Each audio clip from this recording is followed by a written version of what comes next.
Okay, then going ahead. And by the way, Superman syndrome could be one of the underlying, or Superman distortion, cognitive distortion, could be one of the underlying distortions which eventually makes you feel imposter, which means that somehow in your head, Superman or Superwoman syndrome, where we say or expect from ourselves that I can do anything. There is nothing in this world that I can't do. And that puts in so much of an undue pressure on you. And when you can't achieve those things, then there is a spiral that starts. Yeah. But that could be one of the distortions of. So it's really, I think in one of the sessions we had discussed this wise mind concept, yeah, emotional mind overlapping with logical mind. Similarly, there are these two distortion. One is a complete loser distortion, and one is the Superman distortion. So I am not good at anything is the loser distortion, and I can't do anything ever is a negative loser side of the world. Whereas Superman, I should be able to do anything that I put my head on. I have to do it. There is no other way. There is no way I can ever fail. That's Superman. Ideally, we should play between these two.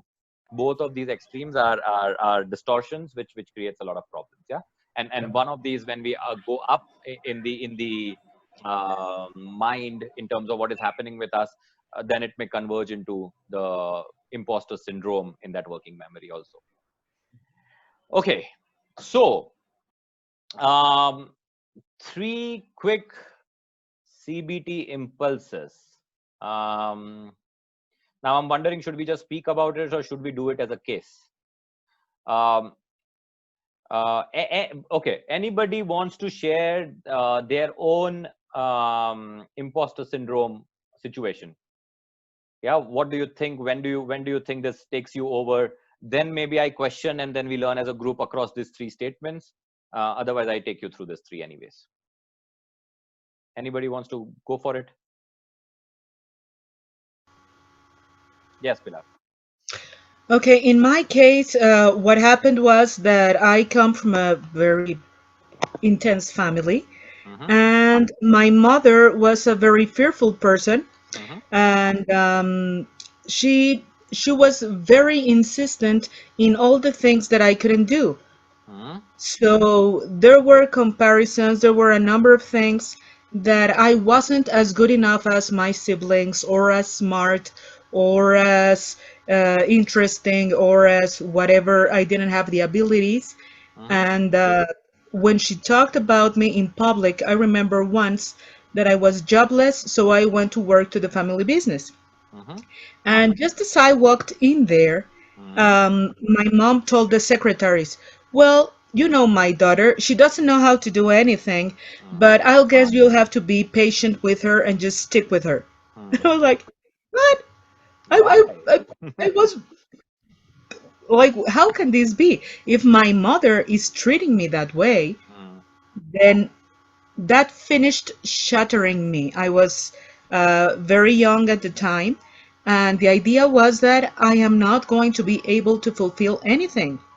And I bought it, I lived with it, and I always looked for small things, never aspiring for big things in order not to get disappointed. The fear of not getting it, of being hurt, of being exposed, that somehow maybe my mother was right, and maybe everything that happened to me was by chance, and and with the years you turn around and you say, well, it's not. I mean, I worked for the news in TV. I interviewed Lech Walesa, who is a historical figure. I translated things, conferences, everything live to the anchor of the show. I am good, I am smart, yet why can't I just go to the next level, ask for something else? Everything was out of luck, and always thinking that I was going to blow it and I was going to shame other people because of the things I did wrong. And carrying my own shame was for me. So, no need to make other people feel embarrassed because of what I could do, and then become isolated, put to the side, barely tolerated. It was very, very complicated to get out of there. So big things came, and I started them, but then I just, no, it's not going to work. There was a lot of fear, but not only the fear that it was not going to work, but there was this emotional pain, because it's not the same to be fearful of something and just getting it done than the emotional pain of, like if there was a rock carrying all the past mistakes that would crush my mind and my soul whenever I even dreamt of something bigger. So that's what got me to therapy the last time. And I'm working on it, but that's the thing, the levels, the opinion that was taken, the shift of view of my capabilities, the incapacity of going forward, the leaving my heart away from things, the emotional pain, the fear, all of this together. And basically that's what happened. Thank you. All right. Thank you, Pilar. So, usually, and that this is getting interesting now. I'll tell you why. Just give me 1 minute. I sort out this. So, in our last CBT exercises, and I assume, okay, before that, before I go into that, what's your goal, Pilar? What do you want to, um, if you want to, because of all of these things happening with you, there is a certain ask within you which is not getting satisfied. What's the goal? Is the goal just not having this overwhelming emotion, fear, and being able to go for doing big things? Or goal is, no, I want to achieve big thing already, that's the goal? Or goal is, no, I just don't want this emotions in me, rest everything is okay? Yeah, well, I mean, it could be anything. Yeah, what's the particular goal that you want to address? Well, the particular goal is to get rid of that inner tyrant inside me. Just let it go. I know I have the capacity. I know things. I know I'm going to prepare properly and do things right. I know it's inside, but this tyrant inside, it's not allowing me to do things, or I start doing things and leave them halfway, or instead of giving the 100% that's needed, since it's not going to work anyway, just go halfway. So getting rid of that part of the personality for good, just getting that out of the way. I guess if I manage to do so, I will be able to give further steps and grow professionally, and be happier, more confident, a better mom. Many things come in between. Mm-hmm. The goal, killing that bitch. Yes, yes. And one quick question on this from a goal perspective. You do not lack. So when you say you may leave things in between, it's more from this fear that you cannot do it or cannot complete it. But it's not that you lack passion. You don't. It's not that you don't know the purpose that you want to achieve. That's very clear. You are passionate about things. You have that goal in your head, and you want to achieve those things. There you don't lack any. That's not an issue with you, right? Okay. Yep. Okay. Jemin, just to, if I can interject with your permission, Yes. just to kind of talk about, one way of observing it, right? As we all know, uh, you know, uh, perception chases reality and reality chases perception, they say, right? So perception is built basis on reality, and reality leads to again formation of this perception. Right? It's a vicious cycle. Right? We can't get out of it. So my question to you, Pilar, is: has your mom judged you based on personal tasks she may have given, and then actually extrapolated that to your capability with respect to your ability to do things professionally? I'll tell you why. Because uh, even with respect to certain tasks that have been assigned, even on a personal front at home, right?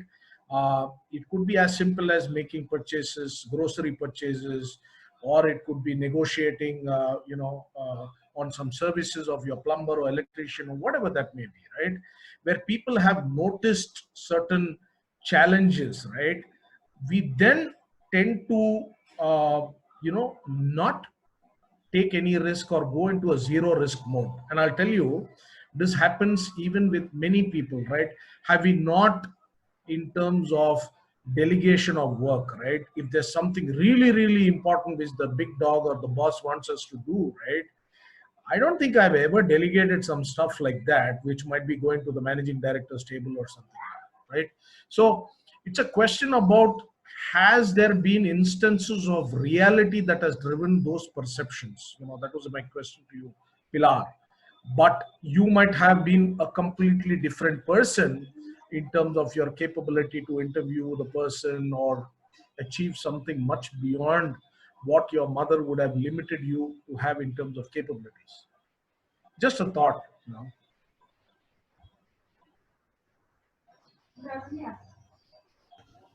Very, very hard to to comment on that. Um, very, very hard. Drawing the line as in what actually could have been. I mean, my mother had very big, big, big expectations about me, what she wanted me to be like. Um, and I disappointed her because I was not her. So the idea of trying out my own personality and not fulfilling her fantasy of what she wanted for me, she tried to press me into doing things by devaluating the rest. And what was devaluated in the end was my core, to say it briefly. But I have done amazing things. I have done amazing things. My husband made me the other day just make a list of all the achievements you have. And it was like a page and another and another. I've done many things, from running a 10K to going through college to helping people to working in rural schools and whatever you can imagine. But still, the core couldn't see or couldn't value things Yeah. like going to the government to get something done and you're always missing a paper. That's the idea. Oh, you're Yeah. about to graduate, but guess what, you're missing this paper. So it has a lot to do with Yeah. that. Yeah. Yeah. Yeah. Yeah. I think, yeah. So let me start a little bit on this. Yeah. I mean, this is becoming very, very interesting. And I'll tell you why. That is what I was getting at. Generally we learned in CBT, okay, so we have a goal clear. We want to go towards this goal. That's fantastic. As long, because many people feel something they have inside, but the state of the mind or maturity is not enough to even know the goal. So goal is there, absolutely clear. Passion is there, wonderful, it's not dead. So awesome stuff. Now when we do a usual cognitive behavioral therapy, we say, okay, so A is the events that happens. So I just put one event, but we know so there are a lot of events that happen because of which we think certain things, which is B. And then from the B, we come up into our feeling and state of where the major issue is. Yeah, and I on purpose I did not put that fear and overwhelming emotion yet in C, yeah, because that's a new dimension. Ideally, we then have to challenge the B with the facts, or challenge the B with the change of mindset. Like as Alessandra was telling before the session started, that now if I have thoughts of shame from the past, I reword them. I change it in my head. I don't change the meaning of that. Just rewording them in a context that itself challenges the B. And then if your B is challenged, where you say, okay, if you don't have that thoughts, ideally you should have so from here, instead of going to B, you should have these stuff, and from that you should go to a newfound emotional state. Yeah, CBT, basic CBT practice is this. But as we see, what is happening is this guy, yeah, this guy over here is not allowing me to do it. It's telling no. Although you know, and you can change all of your thoughts, you have answers for all of your thoughts, you have all the positive enforced things in your life, you have done enough, you know these thoughts are negative thoughts, etc. But now there is something where we think that the thoughts are failing, and it's overcoming by just the pure emotional state. The emotional state in this case being, it's not just fear, as you mentioned, a cognitive fear which you just have to overcome, but there is a gravity which just paralyzes us to go ahead, even though all the tools are in place. Yeah. So for me, if we tell somebody like Pilar that, this thoughts is wrong, and you are a great person, and this thought is something which you should not think about, and she's saying, yeah, of course I know. I know it more than you. Yeah. But this does not help me, because whenever I try to do something big, there is this immense gravity of emotion and that which I maybe cannot even express in words, just stops me in between and does not allow me to maybe go into a state of E, which is, I can do big things. Yeah. Or at least I can try to do big things, at least one of it. Yeah. Ideally, as soon as the thought pattern is identified, the distortion is identified, the bias is identified, I should be able to go towards E already. Yeah. And this is where it becomes very interesting in terms of understanding imposter syndrome. And this is what we meant by that. It's in the earlier psychologists talked about it, that it's not really a syndrome, because for all the other cognitive biases and distortions that we have, which are the real psychological syndromes, once you have cracked this from B to D, then it's a piece of cake to move ahead. Because then it's all sorted, it's clear, aha, there is this aha moment. For example, in one of this session we had, oh, this is a catastrophic mindset. And now if I have that mindset, I should just, Alessandra, right? I should just stop it, or I should start rewording it. I should start working on that. And that will help me to go to E instead of staying in the C, which I'm feeling. Yeah. So now the question comes, what do we do with this? What do we do with this entire gravity, which has nothing to do with my understanding of the mechanics of the thoughts working, because that is sorted out. It has nothing to do with me not knowing the facts, because I know the fact. I can write pages and books of my accomplishment of this years. So it has nothing to do with me trying to reinforce what I already know, that I am capable. I don't have doubts there. Yeah. And that's why my passion did not die. I want to do big things because I know I have got it. I am not doubting it at all. But when I go to do it, I have this overwhelming gravity of emotion which just presses me down and I can't move. Fantastic point. I love the convergence of this discussion over here, because here, to be very honest with you, a lot of people would say, I don't know what to do next, including the counselors, some of them. Yeah, they would say, uh-oh, this I never thought about. The person is extremely clear in the head. Everything is right.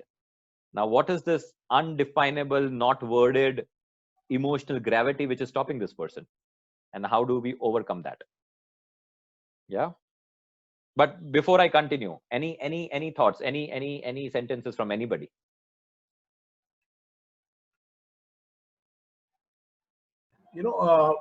One very very, very distinguished or distinct thing that I've seen Jemin and folks is a professional forum like LinkedIn as an example, right? People are great in terms of picking up Harvard Business Reviews and McKinsey reports and kind of publishing it, right? But I see less than even 5% of the population of people writing anything on it, which is their own, right? And sometimes the reactions are more in terms of a thumbs up and that sort of stuff. And here, believe me, we're talking about some of the folks who are actually CXO level people, right? Sure. CEOs and general managers and all of that. And so I actually then one is because I'm also into my management consulting on the Sure. finance and accounting. Sure. I made it a point to start pouring in or pouring out some of those experiences. And there was this imposter syndrome in my mind at some point in time in terms of how I would be judged. Okay. And I'll tell you why. Okay. If you look at, or if you have been following the news recently, I think the MD or of Hindustan Unilever, okay, he Mm-hmm. came out with that excluding that fair in Fair and Lovely, right? And there was a big issue in terms of what was created in the minds of people over the last number of years, and glow and handsome. And so was it more of just being a cosmetic kind of a touch, but the old wine in a new bottle, because the product is not changing, right? And the purpose of what the product would have delivered is not changing, right? And then Imami was still fighting in terms of the name glow and that sort of stuff. But anyway, those are all cosmetic level things. Deeper inside is the fact, call it an imposter syndrome, or it's not really an imposter syndrome, but somebody to the level of an MD of a CPG company, being kicked all over the place, right? In terms of a professional forum like in LinkedIn, which I'm sure has not done great to his reputation. Okay. Mm-hmm. Mm-hmm. Now that could lead into an imposter syndrome in the minds of people, where hey, here is the MD of a company getting kicked around like a football, and what will my 2 cents attract in terms of comments, right? Mm-hmm. So that's where I felt that imposter syndrome played heavily on the minds of people.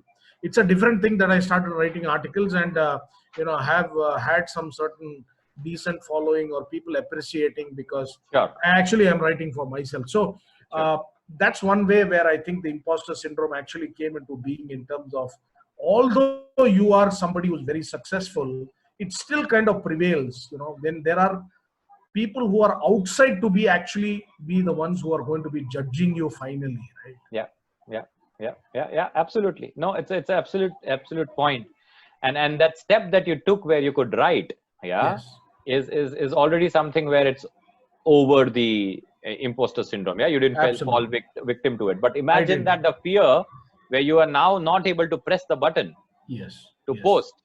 No, and I'm saying that is there in the mind of a lot of people, Yes. who just read articles and put a thumbs up, Yes. and say great article or thank you, or Yes. versus they themselves could have contributed quite a bit in terms of bringing out from their areas of experience, right? Yes. But I mean, that brings me to the start point of this discussion, from the first 3 points that I wanted to write. And then Pilar, we continue with this from what KL was trying to pick up. I think the whole understanding shift, and we want to now see if it is all one by one ticked for you. For example, the first point, that it's a shared experience. It's a versus isolated experience. Which means, for all these thoughts, when the overwhelming and the thing that maybe she was right, maybe everything she said was right, and I couldn't be, and all my experiences from childhood, and that is where it all started, etc., etc., etc. And so I cannot do big, and I feel like an imposter even if I try to do it. In your head, are you in your head and in your experience, is it your complete belief that this is a shared human experience? It's not your experience isolated. Not that maybe some are facing it like me, right? I mean, it's not like flu that okay, some people have it, some people don't. It's like having two eyes. Do you really see this as a shared experience of a humanity? It's part of every human being, and not really an isolated experience of your own that you have to deal with. Have you ever thought it from that angle? No, I have never thought about it from that angle, and I think it's shared by some people, but not everyone. I've seen it with many people I know that I say, how on earth is this person going to do this job, or why do they pick this person for that thing, or I am more qualified, but Yeah, I they would never pick me, yeah, because I am not what they need, or I am not what they want, or I'm not whatever. So yeah. I really don't think it's a shared experience with everyone, Mm, though I do believe this experience it's not automatic in a person. I think you have to go through a certain process, going through certain people, particularly people who want to control you, mm, or have some power over you, mm, that start feeding you the crumbs. mm. So you never know what a whole bread is, because Yeah, you only put up with the crumbs. So that's where I yeah. am in one. Okay. Okay. So my request to you would be that research this a little bit. Yeah. Especially talk to people. Do a fact check where there are people whom you would have thought, oh, this guy, impossible, this person ever would have experienced what imposter syndrome is. And ask them that at any point in their life, at any point in their career status, did they experience it? Maybe they overcame it very fast. Yeah. That's a different story. But did they feel as if they were the fraud, as if people will see through it and call out as a fraud? And did they really see okay, maybe I don't deserve this? Yeah, maybe there are other people deserving more than it, but I got it. Yeah, that my skill sets were not enough to actually get me this success, specifically in negation of what the evidence is talking. Yeah. So when, especially when they got a particular promotion, they achieved a particular achievement, they got a particular award, and then did they doubt themselves? Yeah. In this call, so we heard KL already talk about he felt it for some time and he overcame it. I can definitely guarantee you that I have experienced this imposter syndrome, and I experience it even now sometimes. Yeah. Even when I change my job within my company So, and I say Jemin, yes. yeah, Jemin, sorry to stop you there. I just wanted to, before you continue, just add one more interjection to that, and maybe you can address it completely. So in one of the Filmfare Awards, there was, I think, Akshay Kumar, who was awarded, Mhm, I think the Filmfare Award or something for his movie Sing is King, right? mhm, And while returning on a flight, I think from wherever, London or US or something, he had seen a movie called Gajini, and Akshay Kumar was so much in awe of that movie and Amir Khan's acting in it, that he refused to accept that Filmfare Award, saying that his film was nothing compared to what Amir Khan had done. Right? sure, Although the jury had decided who's sure, the winner, sure. he stood up and actually returned that award and said it should go to Amir Khan for the movie Gajini. Yeah, So how do you put this? Is this an imposter syndrome? But the fact remains that he won a lot more appreciation in the virtual world amongst his fans, to be for being so honest, right? So how do you this want to no. label this, under the imposter syndrome category, or somebody who's being just honest about, maybe there was a movie better than his, but really was not bothered about the jury. No, so this does not qualify as imposter syndrome. It's a whole different discussion. But imposter syndrome would have been if Akshay Kumar stops working in his new film, saying, "Oh, I'll never be as good as Amir Khan." And even though I've got so many awards, even though I have so many fan following, I am not good, and now I'm paralyzed. I just can't do a next movie.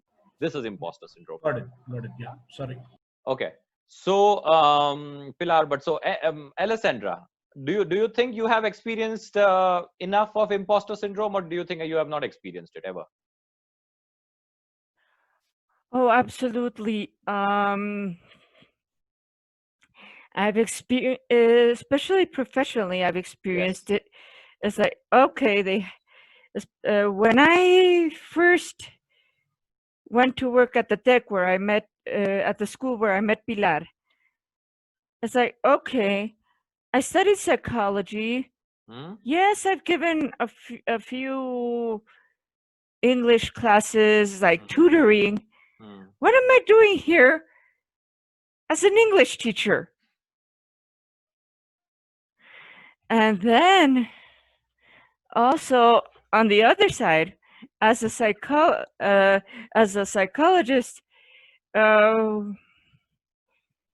when I was working at the eating disorder clinic, there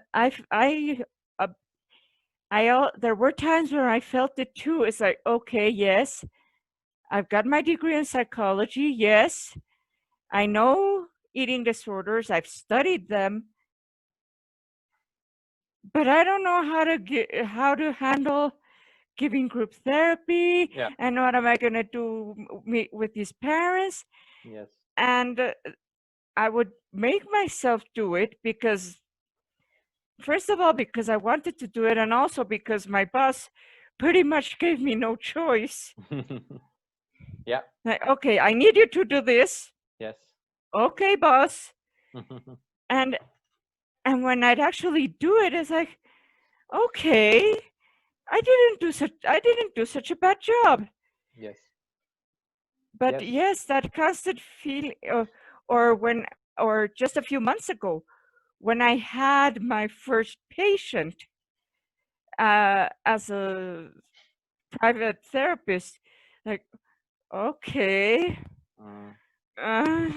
how am Yeah. I tried to do to be very careful to not let her know that she was my first official patient. Yes. And that I was still learning how to give therapy. Yes. So been there, done it. Yeah. So why I brought this up is, Pilar, at least in this group, unless this group are all very cognitive distorted people, this was just a sampling for you. we all experience this. Do we get stuck on it as much? Maybe not, but we all experience it. And this changes. So I want you to try and talk about this with people whom you idealize specifically, and ask them, have they experienced it? Has it stopped them in their path sometime? Have that thought come across them for a significant time, that, oh, maybe I don't deserve this. I'm not good enough to this achievement. I've got this achievement, but I don't deserve it. I think the answer you would be surprised. That it's much more, and Google has statistics on this, so Google it. It's a, from the researchers, this is not an isolated experience. This is way more common across the entire human race. And now this takes away the special feeling that you have about this in correlation to your own self. and not special from a good perspective, but special from a challenge perspective, and it changes the whole perception of how you look at it and how you handle it. So that's step one that people talk about, and then it changes maybe, and because you have a lot of tools to handle it, but as soon as you understand this is something which is shared, it's a common human thing, it changes the whole approach towards it. The second point is matter over mind versus mind over matter. Very small, easily spoken thousands of times in all trainings, etc., but still very powerful. This is where the silly brain comes into picture. So when you are with your school kids and somebody is doing mischief or somebody is complaining and it's a hard situation, and with your experience how to tackle it, observe what your body language is, observe what your breathing is, observe your stance, and then observe your body language, observe your palm, observe your breathing when you are in that overwhelming situation, when you're trying to do a video and upload on the YouTube and you are just, no, I cannot do this. What this tells is, so matter over mind and mind over matter. Your mind does change your entire body language, your breathing pattern, your stance, your everything, but it also gets fooled. If you change all of this, it gets fooled as if you are now confident, and it changes the emotions in your head. So next time when we are in this gravity situation, and this is, I think, one very important point you brought up, Pilar, I don't know if you yourself heard it or not, you have to do small steps. You have to really do small steps. You cannot with this now suddenly get up stand up on a road and start speaking and expect 10,000 people and then 1 million followers on YouTube with it. It's not going to happen. You have to start with small steps. Yeah, bigger the gravity of the emotion, smaller the steps have to be. Extremely small, extremely small steps, which has to be measured and course corrected, because some of these steps might backfire. It might actually reinforce, oh, I cannot do it. I tried and I failed. Yeah. So it has to be small. It cannot add on to, so don't take big steps. It has to be small steps. For example, starting a private channel with only selected people whom you know to give review comments. For example, that's a small step. Yeah. Rather than doing a public sharing and then opening it up. And then if it fails, I go back in my emotional state multifolds. Yeah. So small steps is very, very critical. Matter over mind, mind over matter, and identification versus over identification. Yeah. So identifying yourself as a person with this entire history, it's there. History of learned helplessness, or learned experience where you cannot do big and it was reinforced multiple times, versus identifying with all those amazing things that you have done in your life. Yeah. The good mix is identifying with both of it. You are both of this. But the gravity, the emotional gravity, is because you are identifying with one state much more than the other. And the other is also the fact. Other is in fact supported with facts. The previous one may not be supported with facts. You might not even remember. Like KL was trying to ask you some facts from that time, and we don't even remember that. So that in fact is all emotional. The second part of Pilar is it's all supported with fact. And that is where you are identifying yourself less with. Yeah. So identify yourself more and more with that. And that is where, again, small steps are very important. Do those things, talk about those things with people, get feedback on those things from people. Small, again, not mass, small steps to reinforce your identification with those things. That yes, these are amazing things I'm doing.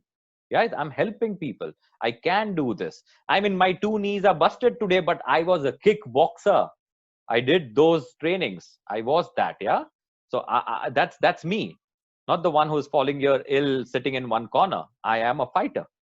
Yeah. That's the identification you have, not the identification of, oh, I cannot do big ever. How much big is again relative, right? There are people who would think your lifestyle and what you have done in your life with all those amazing things that you plotted out. For some people, that could be a journey of a completely accomplished life. They would say, all I want to do is sit and drink coffee now. I'm done. That was my life goals. I've achieved that entire journey. What more can I ask from my life? Yeah. Think from that perspective. So I think these are so again, mind over matter, matter over mind. Have you observed it, Pilar? Have you done it? When you are especially into that negative spiral of emotion, have you tried that?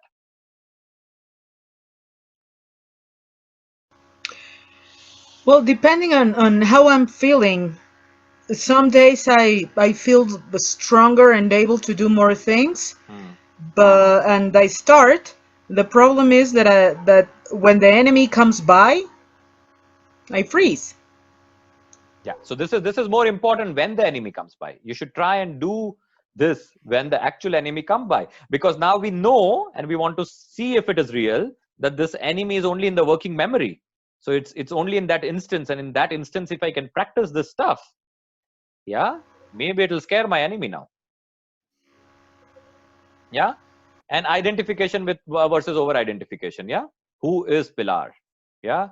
That is something that you need to keep reinforcing and engaging with people more on purpose around these things.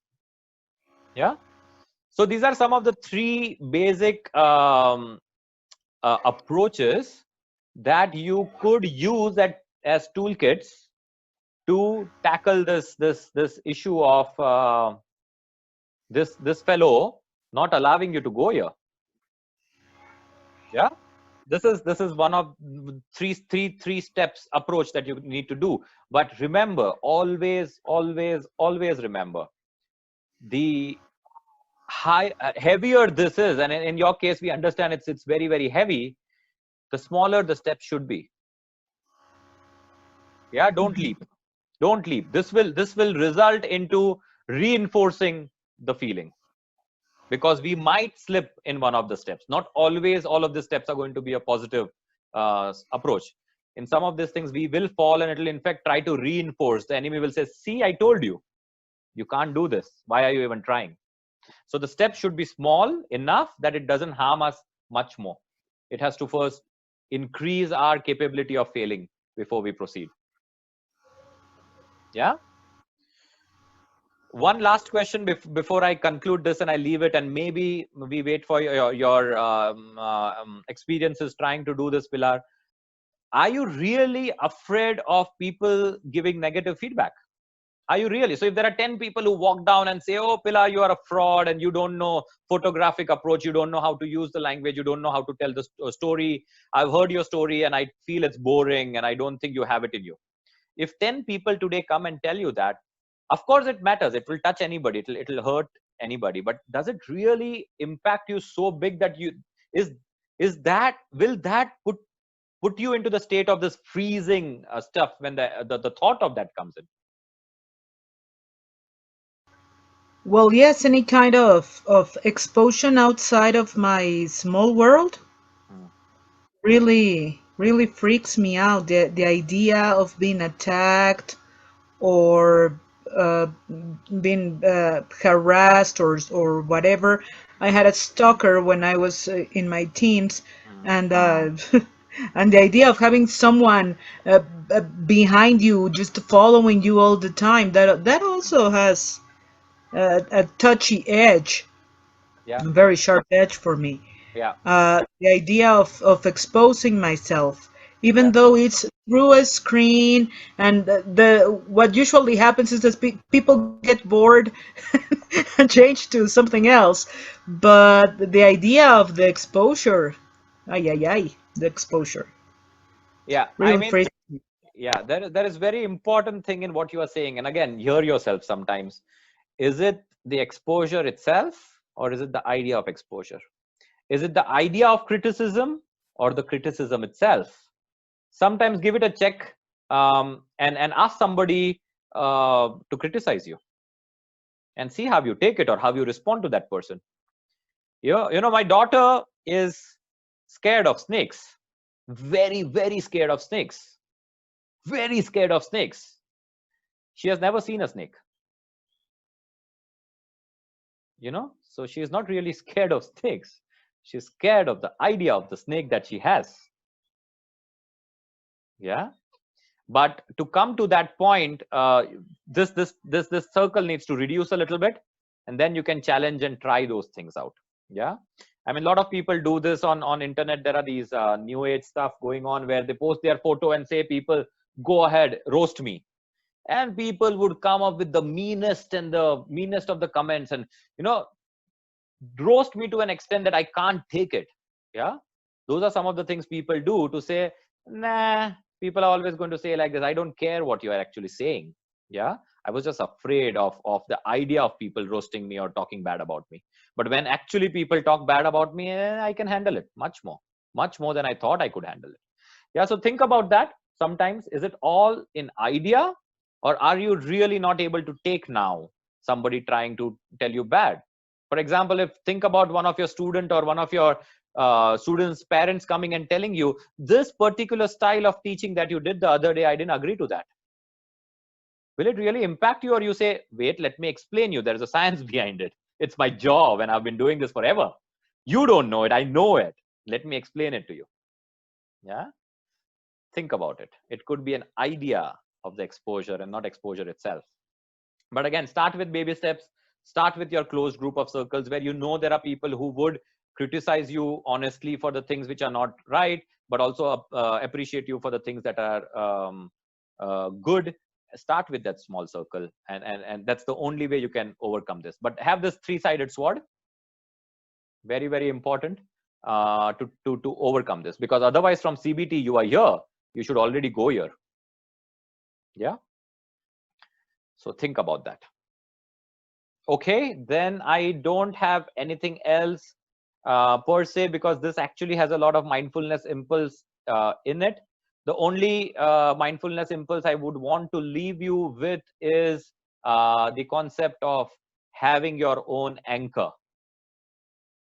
Sometimes people need more than one, but having your own anchor. Yeah, identify your own anchor. And what I mean by that is the following. For every kind of emotional or a thought-induced conflict in your head, you always need some space between those things to look at it, address it, or handle it, whatever it be.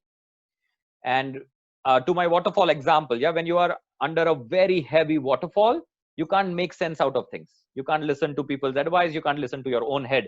But when you come behind the waterfall a little bit and start looking at the waterfall in action, you can do things.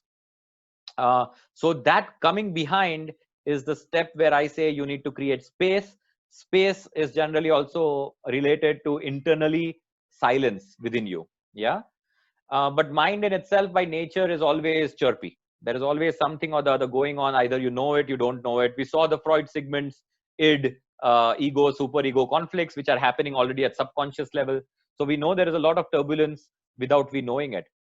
Now, the only way you can try to reduce that turbulence, right, to create that silence, try to create that space, is to give a mind an attention or a job, right?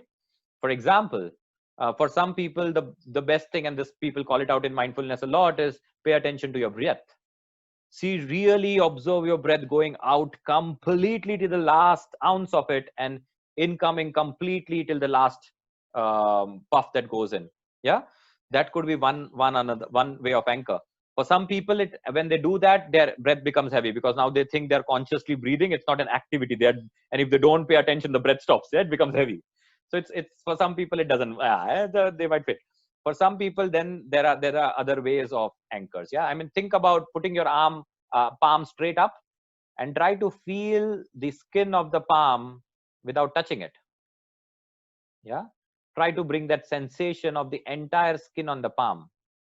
And when you're focused trying to do that, and your palm could be down, up, once you have your practice, if that's your anchor, when you're trying to feel that completely, you will observe that your thoughts reduced. You got that silence, you got that space.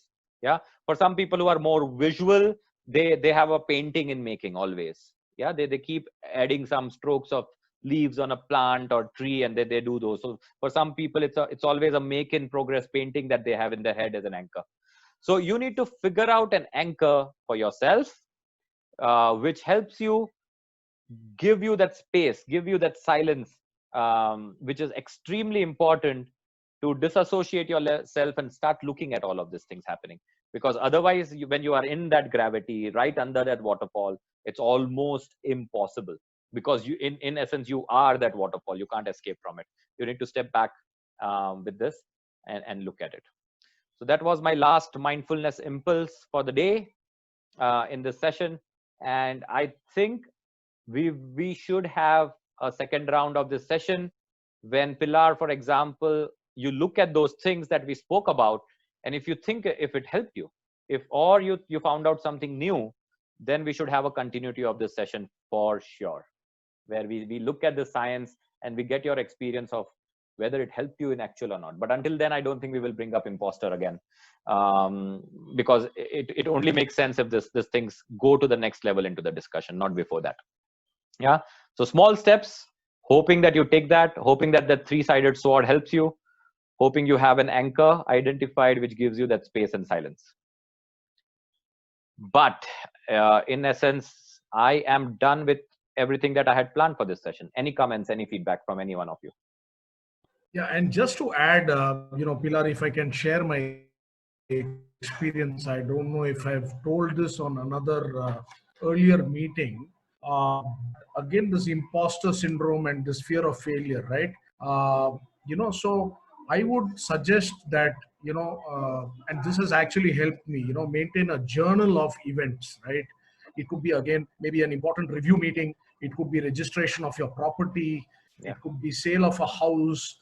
It could be, you're going to see a girl for marriage, right? And you have a lot of negative emotions or even positive outcomes in your mind, right?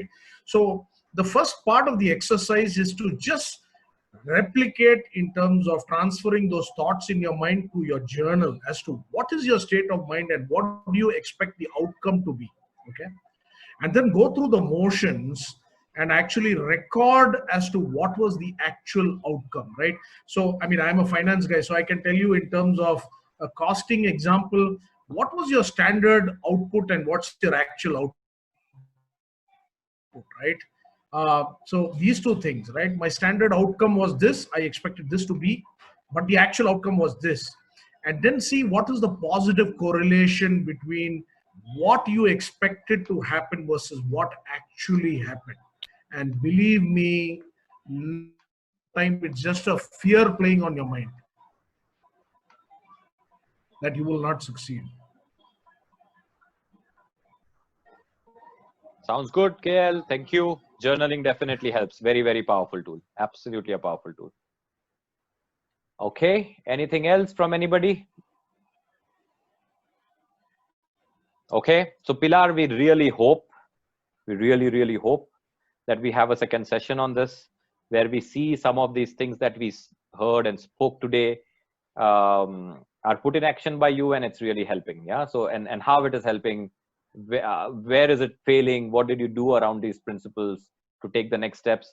Because then only does this entire discussion start making real sense. Yeah. Otherwise, we are just at theory. We are just talking theoretical stuff, where some can do it, some can't do it, and it just doesn't help them. Yeah. So I really hope we take the next steps. And I would want to pass a passing remark in terms of acknowledging Jemin in terms of hosting this Friends for Friends. Great resource person in Alessandra and Pilar. Welcome, Shan. And sometimes these discussions get a little animated, but I think it's at the end of the day to share our experience and add or breathe in life to these concepts, right? Otherwise, they'll just remain concepts. Yes, absolutely. Okay, sounds good. Let's call it a day then. For us, it's night. For you, have a good day ahead. And maybe we come up with some new topic next time while we are waiting for the second session on imposter from Pilar then. Yeah? Cheers, guys. All right. Okay. Thank you very much. Bye-bye. Everybody. See you, bye-bye. It was a wonderful session. Thank you. Thank you. Thank you, guys. Bye. Bye, KL. Bye. Thank you, guys.